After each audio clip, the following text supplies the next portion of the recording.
who is here somewhere.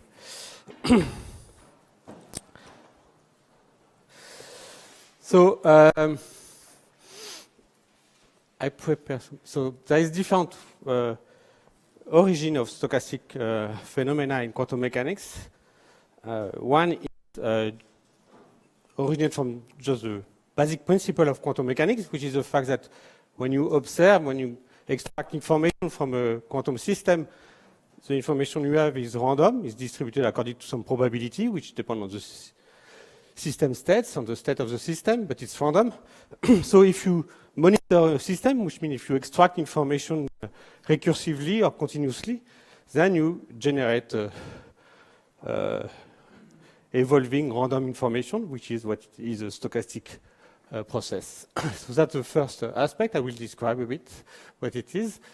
And these kind of processes are nowadays often in a regular way in labs when people want to control, manipulate system. If you want to control or manipulate the system, you have to extract information from the system in order to process this information and act back on the system. So other aspect from which stochastic phenomena can appear is when a system is in contact with some an environment with other degrees of freedom, and this set of extra degrees of freedom that you can call noise interact with the system and also produce some evolution which is random because you don't have so much information on these extra degrees of freedom. So as soon as the system is in contact with some environment, it will be subject to noise and so to stochastic evolution. And so I will describe some aspect of that and what are possible transport phenomena in this system. You will probably have lecture on transport phenomena in closed system, where the system is supposed to be isolated from the exterior world. And this is a bit in contrast. It's different. It's like transport phenomena, including the fact that you interact with the environment. And the third aspect where you can use stochastic processes is when you want to extract generic property of a system. For instance, it's not a stochastic processes, but random matrices have been used to extract what are the possible generic property of Hamiltonian system. So in general, you may also think that if you change, if you look at systems which are random and update in a random way, which are so stochastic, you will extract some properties that you may expect which are to be generic for a quantum system. And this is some approach which have been recently used. For example, when people look at random quantum circuits and try to find property for generic chaotic quantum system. So I will not discuss the last one. I will discuss the two first one. And probably I will have too much, so I don't know what exactly I will discuss. So let me start with the first one, where when you monitor a system. So when you monitor a system, you extract information and you backact on the system. And the evolution, since the information you extract is random, the backaction and so the evolution of the system is random. And this has been called quantum trajectories. So quantum trajectories are evolution of quantum states, pure or mixed, subject to backaction of the information processing. And these have a long history. So the quantum trajectory, the theory of quantum trajectory appears in the 80s, probably. And it originates from different perspectives, either in quantum optics, when you want to manipulate systems, or when you question the foundation of quantum mechanics. So you want to deform the principle of quantum mechanics, for example, in order to solve the measurement problems. And it appears when people try to have efficient method to simulate open quantum system. And as I said, today it's used in many labs dealing with processing quantum information. And depending on which device you use, either quantum circuits, cavity, QED cavity, which means a cavity with the electromagnetic field in it that you are testing with another quantum system, or ion traps, you always deal with quantum trajectory if you want to monitor the system. So maybe the simplest example is on which I think the most pure system is the one developed by Haroche at that time in École Normale, and he got the Nobel Prize for that. So they have the system is a electromagnetic field in a cavity. So the cavity is on the figure on the top right.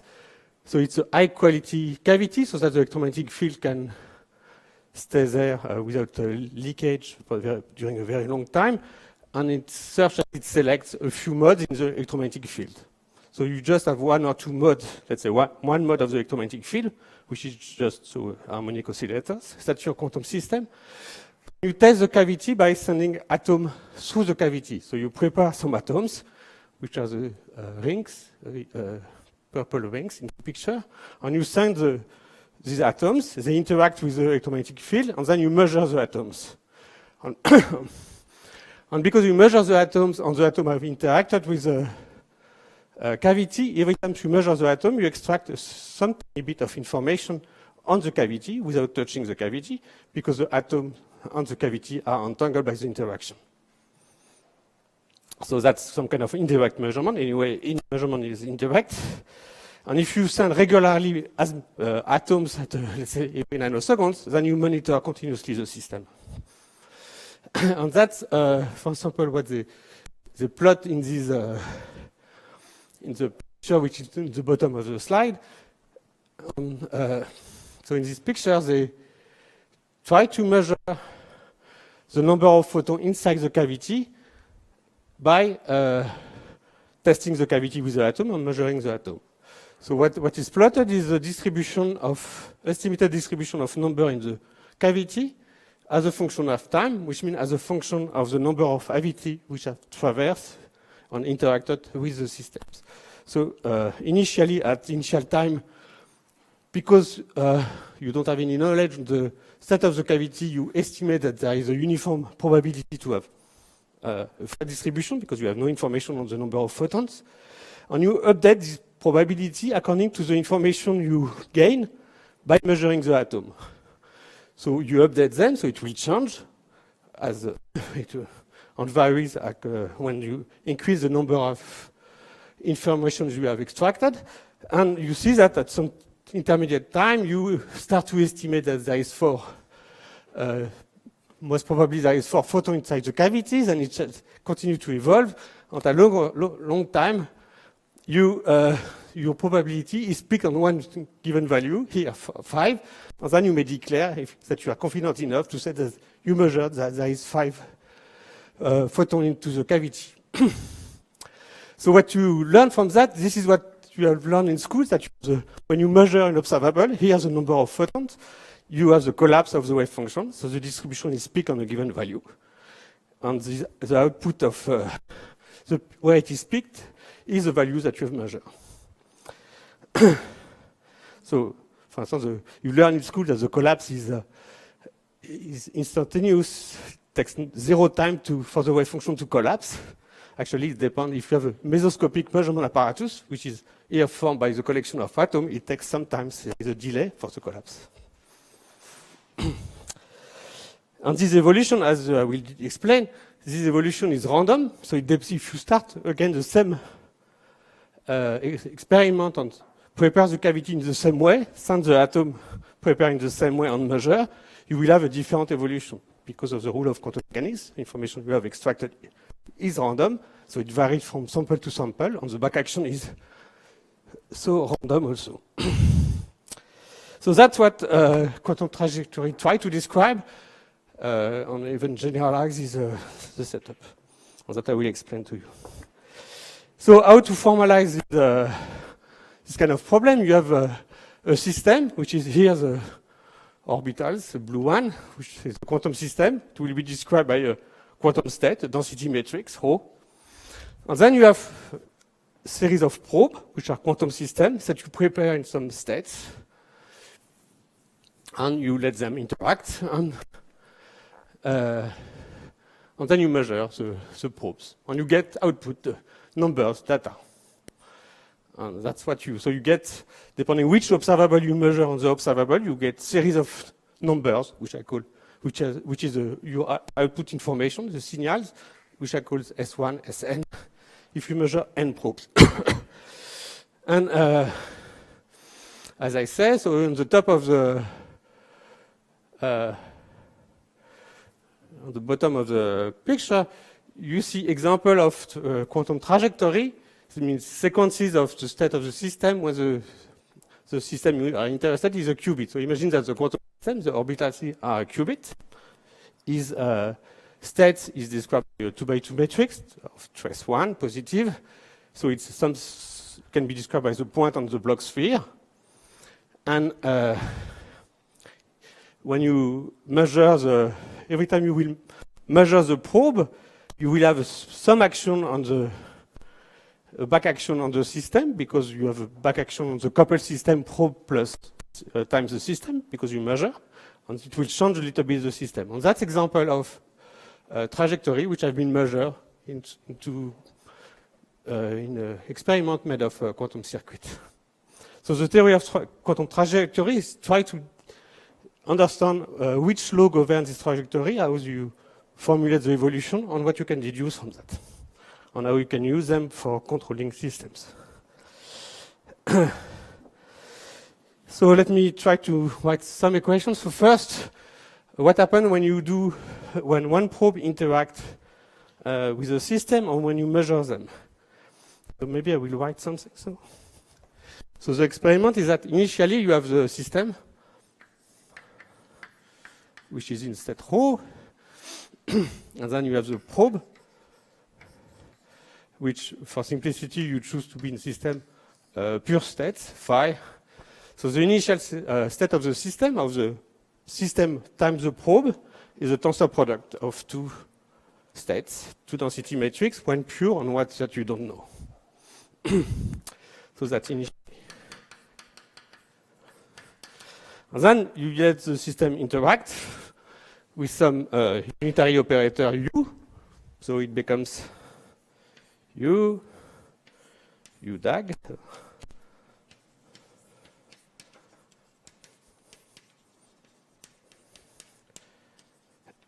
So this u depends on the interaction, depends on how long the system interacts, and so on.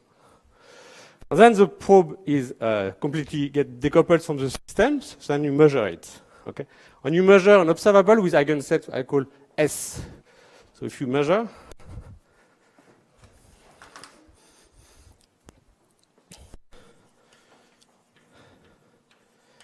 and you find output S as the data, which correspond to the eigenset S. Okay? So then you have to project the coupled system into the eigenspace corresponding to this eigenvalue, which is, if it's not degenerated, the eigenspace is, to project, you have to act with a projector on the state S on the probe, on the identity on the system. Okay? So after projection, the states, so the new states will be S. So that on the probe it will be S, that's the probe, tensor, the projection which will be U, phi, I project these states, rho, phi, U dag. That's the projection of the states on the eigenspace corresponding to S. And then you have to normalize pi of S. Okay, so this is just the bound rules of the coupled systems. Okay, so you see that if I call this one Fs, here I have the complex conjugate Fs. This is an operator acting on the system. So it means that by letting the system interact on measuring, you update the state of the system by the formula which is here, which is rho is transformed on a new rho, which is conjugated by this operator F, which results from the interaction plus the measurement, normalized, because it has to be a state. Okay? And the probability to find the output S is exactly this normalization, so it's the trace on the system of this product. So it's a nonlinear transformation, but which is just from the rule of quantum mechanics. Okay? So this is what's done in this experiment. That one. They start with some states, which is a flat one, pure one. They measure something, they got S1, and then they transform the states according to the rule I mentioned. And then they do second times, they have a new state, they do a new measurement, they find S2, and they update again, and so on. Okay. So it's a non-linear updating, contrary to the Hamiltonian evolution, quantum mechanical evolution of the density symmetry, which is linear. So the series of transformation, if you have a series of probe which interacts with this system that you measure, you will have a series of updating of the states, rho to rho 1 to rho 2 to rho up to n, with depending on the measurement you get, S1, S2 up to Sn. Well, that's called a quantum trajectory, this series of sequences. So you can imagine also the case where the time interval between the probe is very small compared to the other time scale in the system, and then you will get a continuous description of the system. And so you will have a continuous evolution of the system, which will be random, as this one. And there will be two contributions, one which corresponds to the evolution without measurement, and one corresponding to the evolution, to the effect of the measurement, which will be nonlinear like that, and random. Okay? And that's a quantum trajectory also, but formulated continuously in time. And you go from that one to this one just by supposing that the operator F, so U, is very small. So the time during which the probe interacts with the system is small, so you can expand U in power of a small parameter delta T, and you get a discrete continuous formulation. This one, so here the randomness is coded into the series of the random sequence of information. In the continuous formulation, the random sequence is driven, the randomness is driven by a Brownian motion, because you may imagine that the probe are spin half. So when you measure an observable on spin half, say the spin in one direction, you get a plus or a minus. So it means that in the discrete settings, the signal you get is a series of plus or minus one, okay? Which is exactly like a random walk, where random walk is a series of plus minus one, depending if you go to the left or to the right. And when you take the scaling limit, the continuous limit of a random walk, you get a Brownian motion, okay? So the randomness in the continuous trajectory is driven by Brownian motion. But the Brownian motion is not noise. This is all the information is in this Brownian motion. Anyway, in any stochastic processes, the information is in the noise by construction. Okay, so that's the quantum trajectory. And now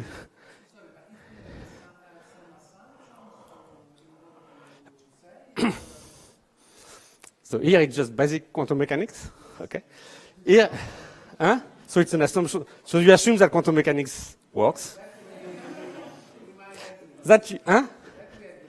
No, but okay. And then here, there is an assumption in the sense that you assume that you can that the time between the time interval between the two measurements is very short compared to all time scale in the problem.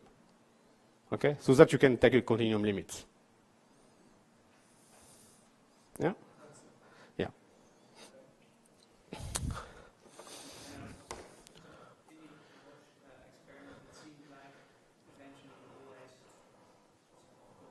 Yeah. Yeah. Now it depends on how the probe interacts with the system. And actually hidden is these interactions. That could be also the evolution of the system by itself. So it depends how the measurement of the monitoring process is compatible with the evolution of the system. And that's what I will discuss. So what I will discuss now is, given this kind of equation, how you describe the Haroche experiment and how you see the collapse. And then I will discuss how you can see the emergence of quantum jumps due to the monitoring effect, process. No, better not to be orthogonal. Otherwise, we have another evolution equation. So in Haroche experiment, they use atoms, but only two orbitals matters. So it's like spin half. And they prepare the atom, say, in some direction, x. The spin is pointing in the direction x, and they measure in the direction z. Okay. Okay. So if you want to have continuous limit driven by a Brownian motion, phi on S has to be not orthogonal. So phi should not be an eigenset of the observable you measure. Because otherwise, since you assume that the interaction between the probe and the system is not very strong, just during a small interval of time, it means that the state of the probe after it has interacted is not too much deformed, has not been too much deformed from the previous one. So if it was an eigenset of the observables, it means that you will get always the same output, almost always the same output. Okay? And you will get, so let's say, you prepare the spin half in the direction x, you measure sigma plus x, and you measure sigma x, you will always, with probability almost 1, find plus. Except that time to time you will find minus. Okay? Which is far from a signal which is far from, it's a very asymmetric random walk. So scaling limit will not be a Brownian motion. If you prepare the state in the direction, the spin in the direction x, and you measure z, with a probability which is almost 1/2, you will find plus or minus 1. And then you will get a Brownian motion. So the equation in the continuum limit are not the same depending on the state phi and the observable you observe. Okay?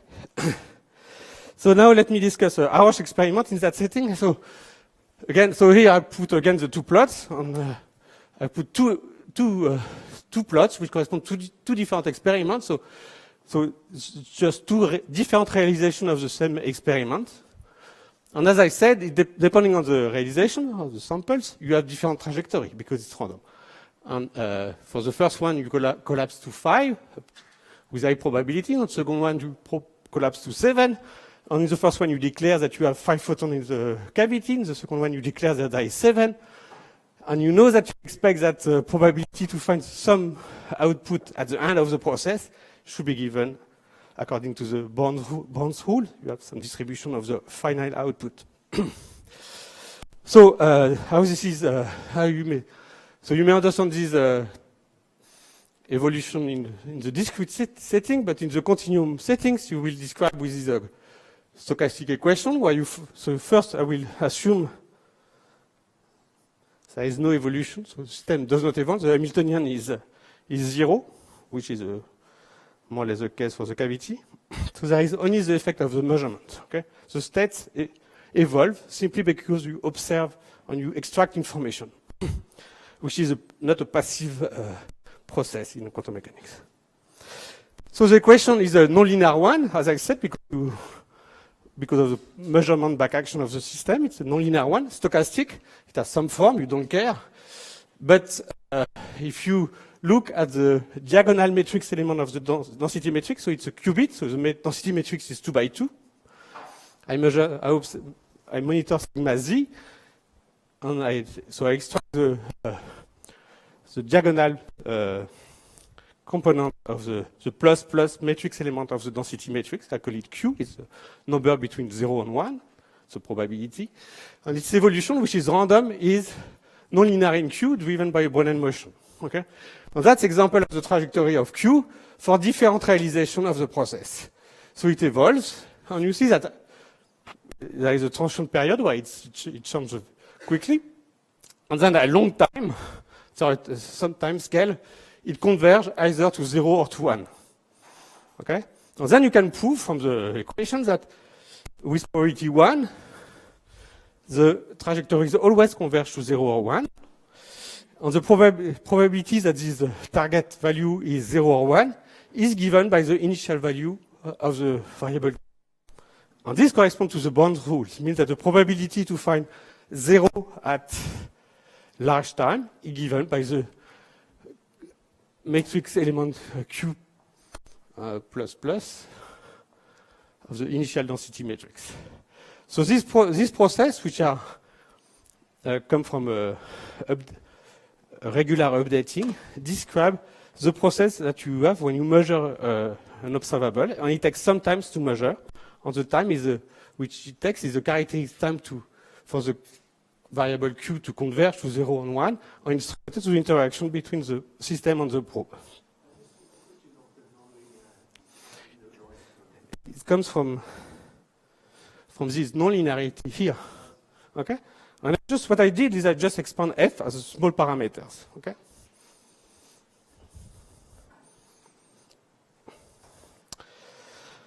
So that shows that when you extract information, on any information, you reproduce fundamental rules on the system.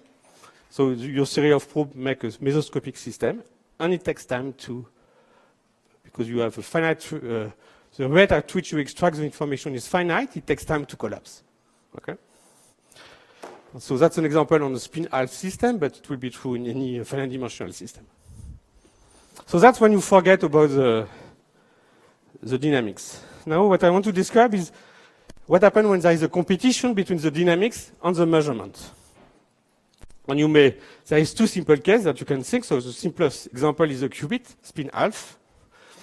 And then you may think that the system is closed, so just Hamiltonian evolution, okay, no contact with an environment. And you measure an observable which does not commute with Hamiltonian. So if you measure an observable which doesn't commute with Hamiltonian, there is a competition between the intrinsic evolution of the system and the measurement. Okay. Whereas, so there is, as I said, there is two terms in the evolution, one from the system that will be governed by the Schrödinger equation, Hamiltonian, and one related to the measurement, which has the tendency to project the system on the eigenset, on some eigenset of the observable.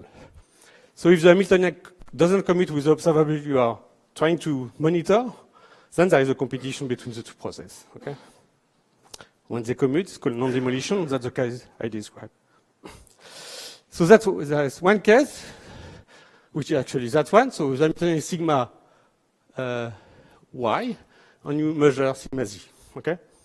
So if you don't measure, there is Rabi oscillation, but if you measure, something happens. And the other example is when the system is open. So let's say it's in contact with the thermal bath at some temperature T, and you measure the energy of the system. Okay? But there is contact with the thermal bath. And what you see, that's what I plot here is a evolution of the matrix element plus plus of the density matrix, evolution according to the law I described, which code for Hamiltonian evolution, deterministic evolution, Hamiltonian or dissipative, and the plus random one due to monitoring. Okay. So, and the typical trajectory varies when you increase the time, the rate at which you extract the information. So, as I said, when you monitor a system, you have one parameter, which is a rate at which you extract information, which tell you how much time it takes for the wave function to collapse. Okay? And that depends on how you couple the system to the probe. So that's one free parameters, which has a dimension of a time scale. I finish. And then in Hamiltonian, you have another parameter, which is the frequency, which is another time scale. So depending on the ratio between these two time scales, you have different behavior. Okay?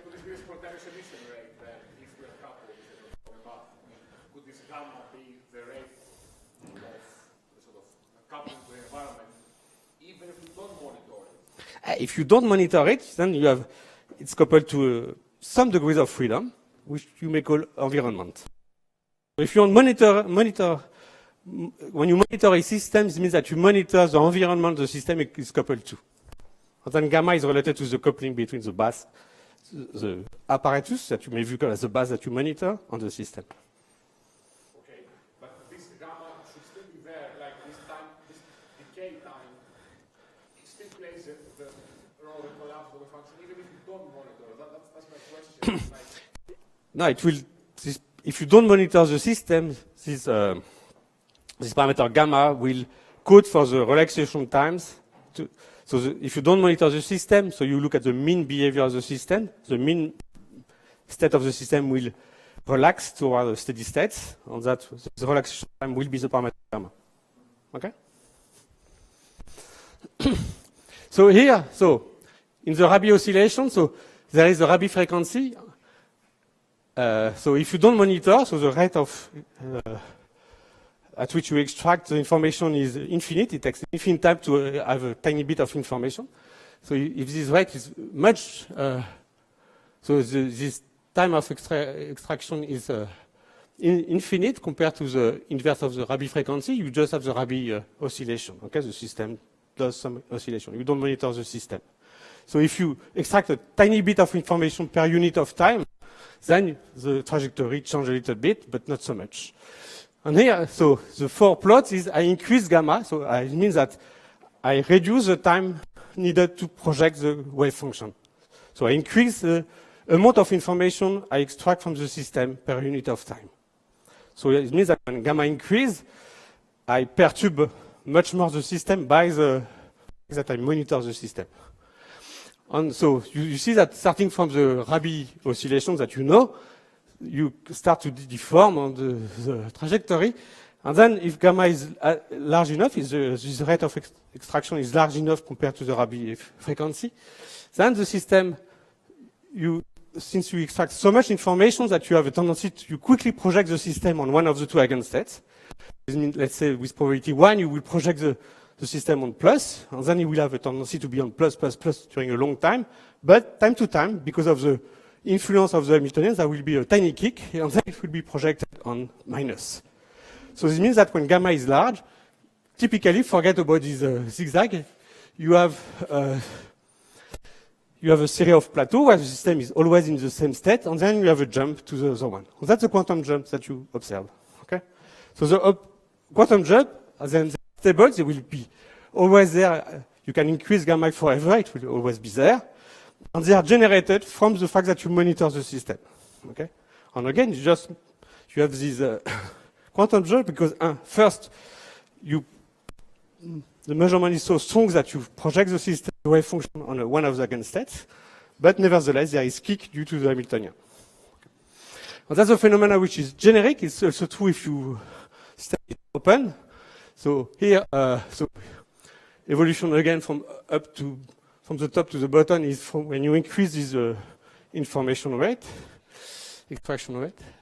And then, so if you don't monitor the system will relax to our equilibrium if it's in contact with the bass. And here, probably the temperature of the bass was infinite because Q is 1/2, so there is equal probability to be plus or minus. And then when you start monitoring the system, you will deform this relaxation curve. And when gamma starts to become large enough, again, you will have this jump, quantum jump. So the system will, because you measure very strongly, the system will be in one of the eigensets of the Hamiltonian. But nevertheless, there is kick from the bass, which induce transition from one eigenstate to another one. Yes? Yeah, sure. Yeah, so if the average will be the average over different realization, it will be relaxation curves towards the value which depends on the temperature of the bass.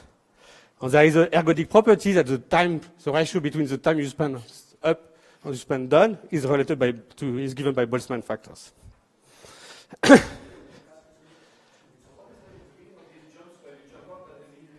That's what I will explain. That you have many kicks. So this was overlooked. That's what we have seen. So you have many kicks, but sometimes you have a kick which is not strong enough to jump up to the second value. Yeah? So they have some distribution. If you wait 5 minutes, then you ask a question again. So that's the standard one picture. And you can make a theorem of that. That if you have a finite dimensional system, you observe something. First, there is a quote by Schrödinger. He didn't like so much quantum jump, which is so here we see the quantum. So we actually didn't. So in quantum mechanics, there is this measurement problem, which is that you may question how you put measurement to quantum mechanics. So here we don't change the postulates. We just move a little bit the place where we put the transition between the quantum and the classical world. So this is called a Feynman cut. So at some point in quantum mechanics, if you want to use a standard interpretation, you have to say at some point you make a classical observation and you get the numbers. Usually, you say, I have a quantum system, I have a measurement apparatus, and my cut between the quantum and the classical world is in between the quantum and the classical measurement apparatus.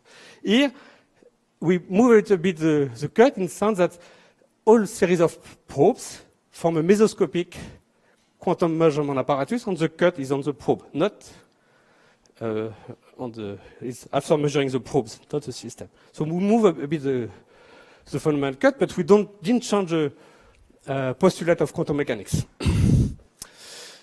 And so the quantum jumps, which have, for example, if you look at the original paper by Born, that was the only place where there was a non-classical description of the hydrogen atom.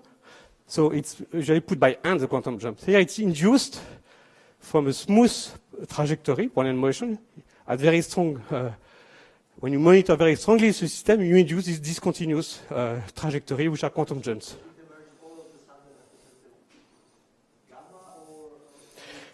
It's a crossover. It's not a sharp transition, but it's stable once gamma is large.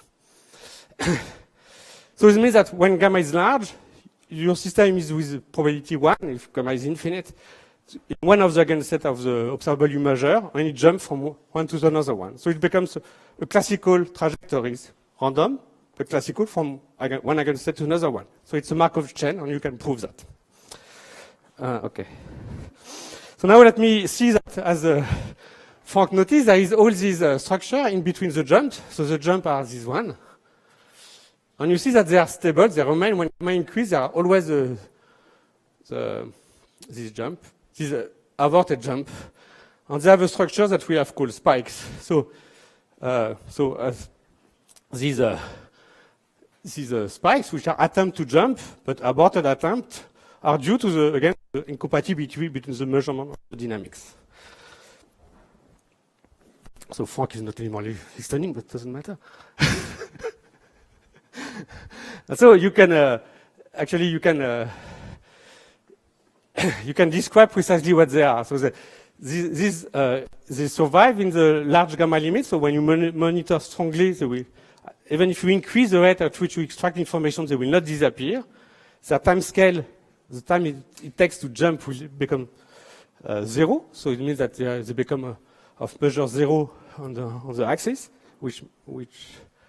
but nevertheless, there is a structure in this one, and what you can prove is that they form a point-Poisson processes. So it means if you put a dot at every tip of the spikes, you will have a series of dots in the strip, and this strip is a point-Poisson processes, which means that it's some process with some distribution, which is characterized by its mean, by the mean number of points in some open set, and this mean number of point in the open set as a scale invariant distribution. So it means that you have probability, you have jump of any size. They are denser. There is a large number of small spikes, but there is a few which are very, very big. And they will always be present.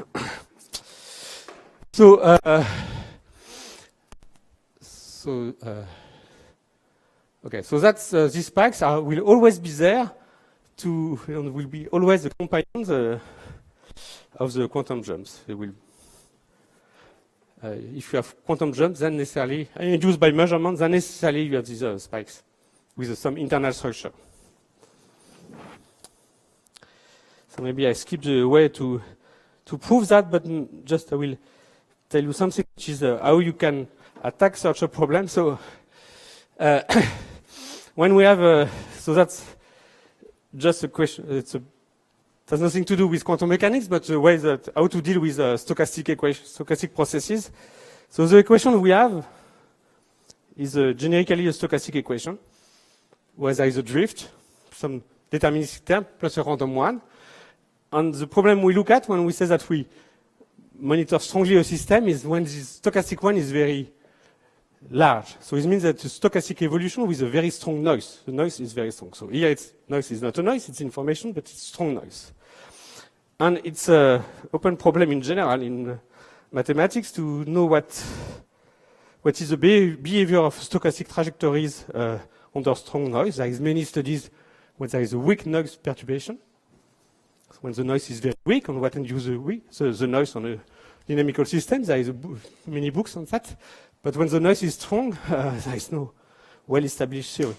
And the way we study the problem is by changing the way we look at the system. So here we have a trajectory which is very irregular, spiky and so on. And you have many processes where there is such a spiky trajectory, intermittent signals. And we want to control these spikes, which are being smooth.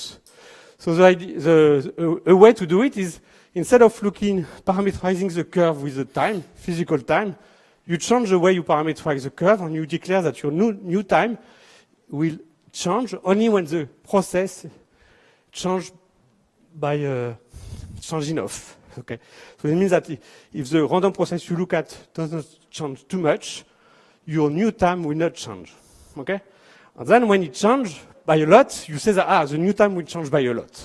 Okay, so that's what you can do, is that the new time tau is the sum of the variation of the process during the interval you look at. So it means that because the new time varies a lot when the process varies a lot, it means that you blow up all these spikes. Okay, so that's what we did. So we changed the time, and that's a picture of this curve reparameterized, and the reparameterization depends on the sample, where we blow up all the structure.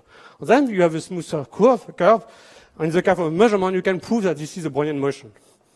And then if you go backwards from every spikes, you have to redefine the physical time.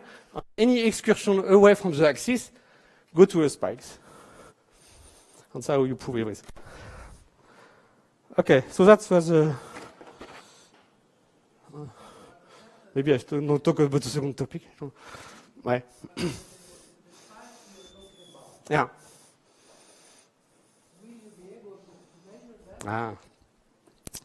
So that's so we discussed with experimentalists actually, with Benjamin Huard.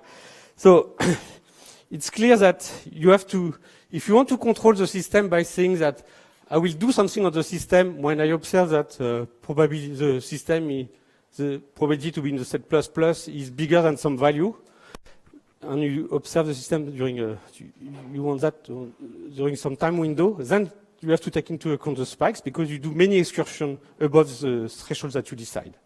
So if you want to control the system, you have to be careful about the spikes.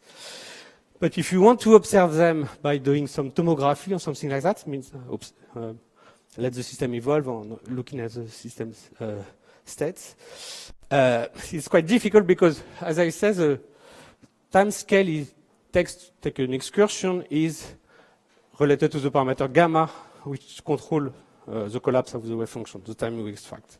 So this is a very small time scale, the excursion, okay? So this means that the resolution by which you observe the system should be small. The time resolution should be smaller than this time scale. And up to now, these are not, the chip they use is not sensible enough. So they cannot do it now. In principle, if you have bandwidth, the bandwidth of your time bandwidth of your observation is smaller than the one related to the time to do the excursion. So it's a technological problem if you want, but they cannot do it now. Yeah. Is it clear?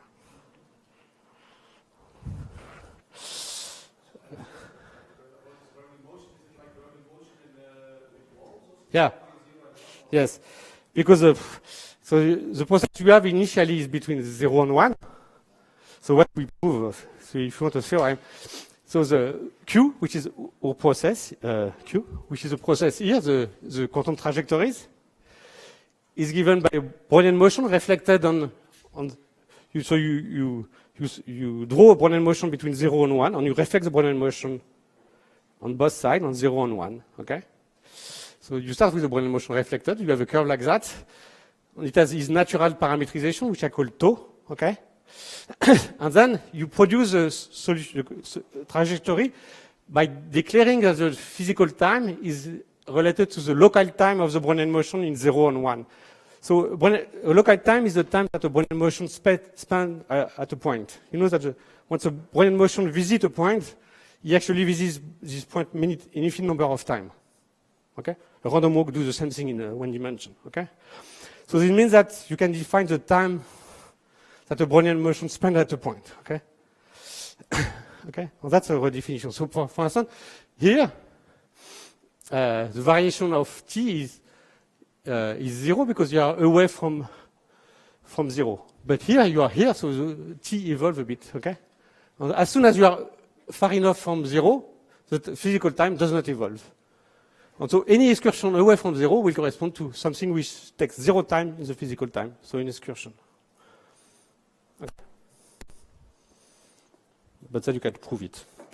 I think we prove it, and then mathematicians will prove it again. So, Andrea, should I talk about the second part? Maybe not, no? So then, okay. So we are looking at quantum, it's too long.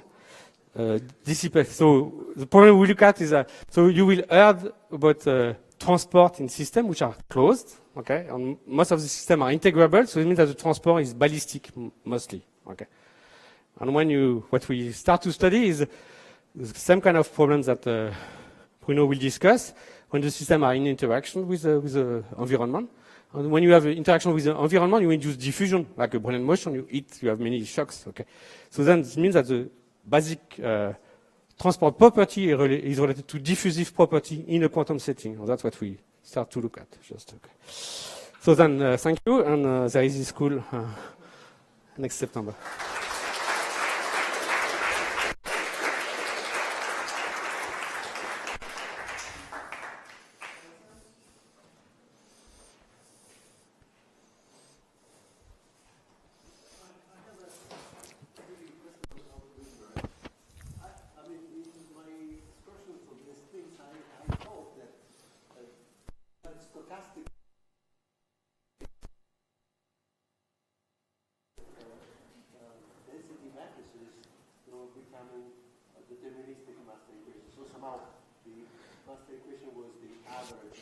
Yeah.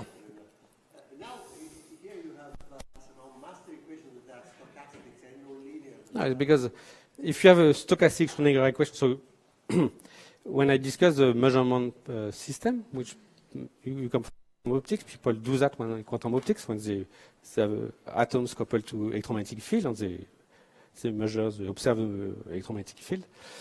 So this the position of the states under measurement or monitoring preserves the purity of the states. So it means if it's pure, it will remain pure, and that's easy to see.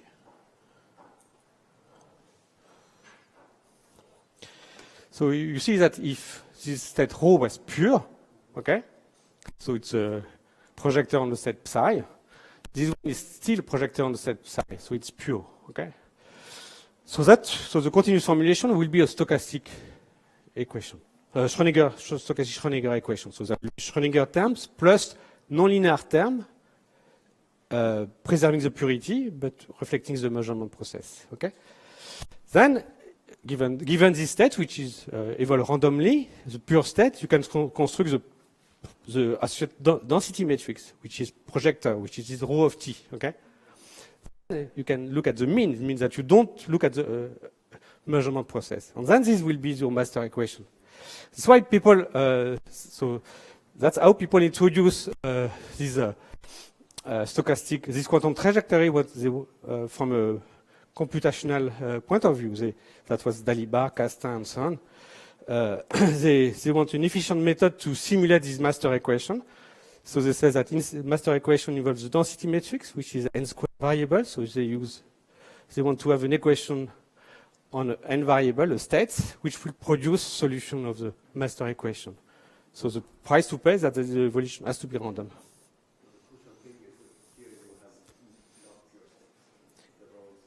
Yeah, it depends. So, okay.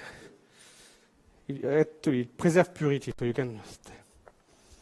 But in mean, it's not pure.